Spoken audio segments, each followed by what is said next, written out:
আমরা প্রত্যেককে তাই বলেছি এবং আমাদের প্রতিটা ছেলেরা সেই দায়িত্ব পালন করছে। প্রতিটা পাড়ায় পাড়ায় রবীন্দ্র জয়ন্তী হচ্ছে, রক্তদান শিবির হচ্ছে। এটা কোনো হাতে গোড়া কিছু নয়, এটাই খুব সহজ সাধারণ দায়িত্ব। আমরা সেই সহজ সাধারণ কাজটা করে যাচ্ছি, খুব যৎসামান্য কাজ, এটা কোনো হাতে গোড়া কাজ না।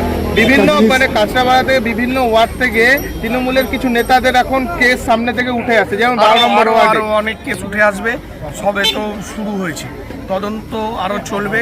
প্রতিটা জায়গায় যা দুর্নীতি করেছে সব নির্দিষ্ট অভিযোগ হবে, ফলে বীজপুরের অনেক তৃণমূল নেতাদের জেলে দেখতে পাবেন। দাদা আপনি দেখছেন জেনজির মানে সবারই আপনি অনেক ফেভারিট হয়ে গেলেন, ক্লোজ ফেভারিট। আমাদের তো জেনজি কনফারেন্স হবে, জেনজিকেই তো দায়িত্ব নিতে হবে।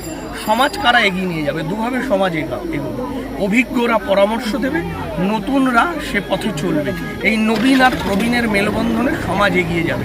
তো সেই কারণে প্রবীণরা তো আছেই, তাদের সচেতনতার জায়গা থেকে তারা আমাদের সঙ্গেই আছে। আর নতুনদের আমি বলছি অনেক বেশি দায়িত্বশীল হতে হবে এবং এগিয়ে এসে এই নৌকার দাঁড় নিজেদের ধরতে হবে।